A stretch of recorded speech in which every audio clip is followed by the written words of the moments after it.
Now, I think there's going to come a time where bonds are going to make sense for investing, and a lot of people are not going to know how to basically invest into them, what they are, and how to actually do this whole game, okay? So in this video, I want to talk about how to make a profit from a bond, because everyone talks about stocks and index funds, but no one is talking about bonds. So that's what this video is all about. And by the way, I'm not a hypocrite, but I don't own a single bond whatsoever. I did back in the past, but right now there are just not attractive financial instruments, okay? But I have nothing against them. Now, here's the core idea. All of my money right now today is in the S&P 500. If tomorrow I get what I want from a bond, I will sell everything and buy the bond, okay? I have nothing against that financial instrument. It is just an instrument. It is just a tool, and I don't mind using it. Right now, I'm just using stocks though, okay? Now, first of all, guys, do me a favor, smash the like button, and let's get right into it. The first thing I want to talk about exactly what is a bond. A bond is you lending your money to an entity. I use the word entity because it can be you lending money out to a person, you lending out money to a business, you lending out money to a government, to a nation, to a state. It can get massive, it can get big. Now, that's called basically the face value of the bond, how much your bond is actually worth. And your bond is going to be worth exactly how much money you lent out, okay? So you're always going to get exactly what you put into it. Now, what's going to differ is going to be your coupon rate. And I want to talk about that right now. Your coupon rate is going to be your interest. That is basically your return. So let's say I lent out $1,000 to my mom. That is the face value of the bond.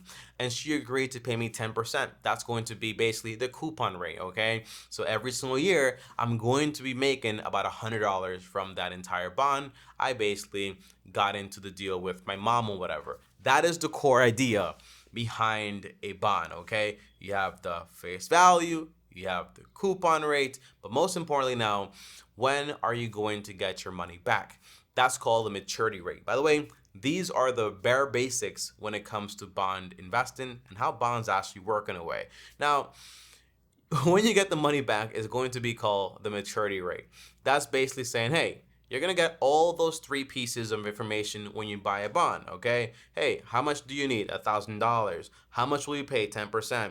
When will you give me the money back? In a year, okay? So you have the face value, you have the coupon rate, and then lastly, you have the maturity date, okay? Now, most people don't know this, but in a way, stocks are just like bonds. The only thing is that you don't get one of those informations with stocks, okay? With stocks, you know exactly how much you'll invest and when you're gonna get your money back, okay? You can get it back whenever you want to, you just gotta sell. However, though, here's the problem. You don't know how much money you're going to make. With bonds, you know exactly how much money you're being promised to make. With stocks, you're going to need to calculate that. Bonds are just like right in your face. You're going to make 10%, 5%, 15%, whatever percent it actually is. However, there is something you have to understand. When it comes to bonds, literally, to make more money, you're going to have to take on more risks. Now, this is super important because how can you actually lose money with bonds? The answer is very simple. Number one is the person, the entity you lent your money out to collapses. Go bankrupt, go belly up. They can't pay you, it's done, it's over. Go into bankruptcy, there's no money to pay you. However, with the government, for example, you are a senior debt. So if anything happens, you get paid your money first. As far as, for example, buying treasury bonds and treasury bills and all that cool stuff, okay? You're on the top of the list. You'll get your money out first. If they don't pay you, basically the government basically loses their credit history. I mean, their credit rating, okay? It will be disastrous. So your money is pretty much guaranteed. It's the most risk-free money we have available because the only way the government can pay you is if they run out of ink, because they can always just print more money, okay? Money's not real. That's another video for another day. However, though, how else can you lose your money? Well, another way is you become impatient and all of a sudden you need your money tomorrow. And because interest rates basically change and you were getting paid 5%, now interest rates are 10% and you want your money back, well, maybe they're not going to be able to actually pay you what you want because they can buy other bonds for making them more money, and your bond is going to be less attractive. So now you will get paid less of the face value. So instead of being paid $1,000 for your $1,000 bond, they might pay you $900. But that also means that if you bought a 5% bond and now interest rates are 1%, well, your $1,000 bond can now be worth 1,200 or 1,100. It can be worth more because guess what? You have a higher interest rate bond in the market, and it becomes a lot more attractive. Now, a third way to lose money with bonds, this one is important, you understand it, is via inflation, okay? So you buy a bond, a 30-year note, a 10-year note, 15-year note, a year note. Now we have hyperinflation, okay? In 1 month, money loses value by 11%, okay? And you were just making 5%. All of a sudden, your money is worth less and less and less. And although you're gonna get back your $1,000 at the end, that money is not going to be worth the same. That's the core idea. Now, can you sell? The answer is you can always sell on the secondary market. But if the reason you're selling is because inflation is running rampant, you're probably not going to get back what you think. But if you sell because, hey, things are going great, you're probably going to be making a cool profit, all right? That's the core idea. Now, what exactly is going to be a good interest rate to actually make when it comes to bonds? An attractive one to actually say, I'm going to choose stocks over bonds. Now, is it going to be, hey, if I make like 10% a year or like 11% a year by investing into the S&P 500. Now, do I need to make 11% from a bond to stop investing into the stock market? The answer is no. I can make 8% from a bond and be happy because the risk is just different, okay? When you're investing into businesses and corporations, things can basically turn for the worse in a way. And if I can get an 8% guaranteed return, or as guaranteed as you possibly can with a treasury bond, the answer is I'm going to take it no matter what, okay? So it all depends on a few factors: how much money you want to make, and lastly, how much risk you're actually willing to take. If I want to make 8%, which is basically what I really want, like around like 8%, without the risk, even 5% can be like a little attractive sometimes, but you need a lot of cash for that. The answer is I would consider that, okay? 8%, I would definitely consider it. I would probably sell my stocks and then buy that 30-year note, okay? It sounds crazy, but it makes sense, okay? Here's why. All I follow the 4% rule, right? So I need about like 4 to 5% withdrawal rates every single year to make sure I don't lose all my money or whatever. But if I'm getting 8% from a bond and I can live off 4% and reinvest the other 4%, the answer is I am solid. I am living great. I am living amazing. And the risk is just not there. Great stuff, okay? Great stuff. Now, remember, there is always the risk, and I always say this, no investment is guaranteed. I think Russia had issued out some bonds that today are worthless, okay? When I say worthless, I don't mean, for example, like they're worth less money than they were. No, they're just not worth anything anymore. Like, it's done. It went to zero. They said, we're not paying, okay? That was like the old Russian regime, I think it was, and things like that actually happened. So you could have the U.S. Say, we can't pay, you know? You gotta understand that, okay? Now, here's something that's super interesting because I love doing this, and it's basically saying, well, what's the highest recorded bond rate ever, right? Like, what's the highest rate in history that bonds have made? The answer is above 15%. Like, it's not a joke, okay? Like in the 1980s, you could have basically bought bonds and made a 15% guaranteed money for like the next like 10 years or like 30 years, okay? That is awesome. That is wild. But you got to understand also, right, that if you're going to be making like 15% or 14%, just imagine what the mortgage rates actually are. Like crazy high. Imagine how the economy was actually at, okay? Crazy bad, okay, in a way. So you have to consider that when bond rates are going to be crazy high, it's not usually going to be for a good reason. Usually the government is trying to cool down on inflation and so on, and they have like some policy they're trying to fix or whatever, okay? So you got to understand that the higher the bond rates are, the more expensive it becomes to basically borrow money. So you got to know that it's going to affect the economy. But that does not mean that if that does happen, you should not take advantage of the opportunity. Here's my logic behind this.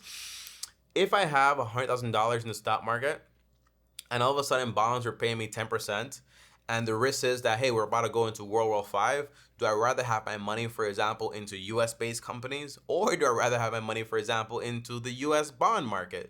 The answer is honestly, it sounds kind of weird, but it's true. I'd rather have my money in the bonds, you know, because here's why.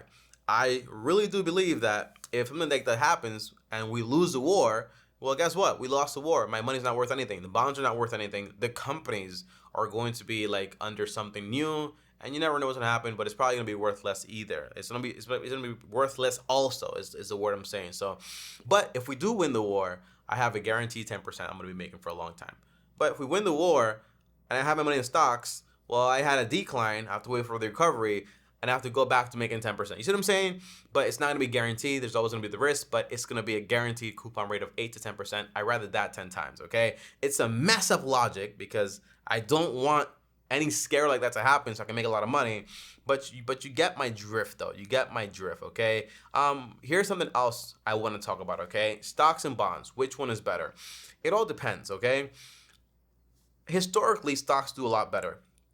They win 10 out of 10 times, okay? Historically, over the long term, the long term, stocks always do better than bonds, okay? However, it all depends on how much money you want, how much money you have, what your goals actually are. So let's say, for example, I have $10 million and I'm getting paid like 5% on a bond. You might say, I'd rather put my money in stocks. I can make 10% or 15%. It's so much more money. But if your goal is just to live off your money, then guess what? $10 million in bonds making 5%, that is a lot of money. Let's just do some quick math here, okay? And again, the risk is also a lot less. So look at this, okay? 10 million multiplied by 0.05, which is 5%. You're making $500,000 every single year. Divided by 12, that's going to be like $41,000. Well, with the stock market, you can make the same amount of money, like $4 million every single year if you're using the 4% rule. But there is more risk of you having a year where your capital goes from being worth 10 million to being worth 5 million, right? So it all depends. Like bonds are not bad. Interest rates are not bad. It all depends on what your goals actually are. I mean, my overall goal is to always try to make at least over 5% because I want to beat out inflation always. And I want to beat out the fees. And if I can stay the same, then that's perfectly fine. Here's an example so you don't get lost, okay? If I have $1,000, right? Would I be good with 5%? The answer is I would not be like super happy with it, but I wouldn't be so mad about it either. Because again, 5%, inflation is about like 3%, okay? I'm left with 2%. Fees are like 1%, and then taxes are like 1%. I'm breaking even, okay? I'm doing just fine. That's fine for me, okay? That's the idea if things are not that great. So it all really depends. Investing is not just make the most money possible. You have to also consider the risks, the preservation of your capital, and what your individual goals are. A person that's in their 70s or trying to retire tomorrow is not going to make the same investments as someone that's basically younger or older and has a long-term trajectory when it comes to investing, okay? That's the idea. The goal is not to die and die with millions of dollars. The goal is to basically, when you die with zero. I think that there's something that talks about that, okay? But that's another day for another video, or another video for another day, okay? Now, the last thing I want to talk about is basically when do you get paid and how do you buy bonds, okay? That's super important. Now, you have different types of bonds. You know that? You should know that. You have like treasury bonds, you have government bonds, state bonds, you have municipal bonds, you have like corporative bonds. There is a lot. I have videos on that too, okay? To buy bonds, you can skip the middleman and buy at treasurydirect.gov. That's like the official government website, so you can skip the middleman and save money and so on when they actually issue them out.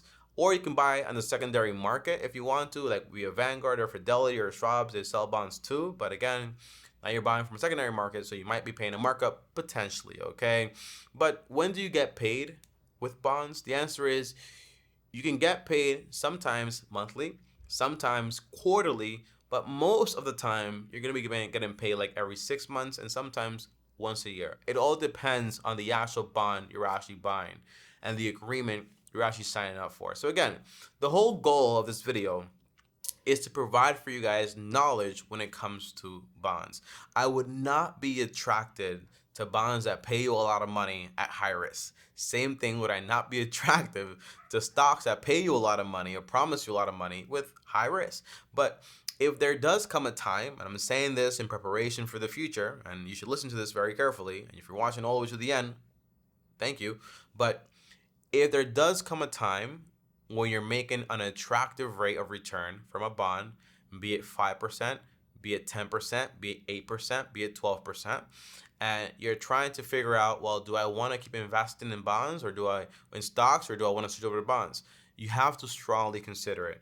Do not always assume that stocks are going to be the best investment. Remember, these are just financial instruments used and utilized for you. The whole goal of having financial instruments is not to have them grow for themselves, but to have them grow so they can take care of you. So if you can do that with a bond, you have to also consider that. Consider that for the future. Thanks for watching. Like, peace.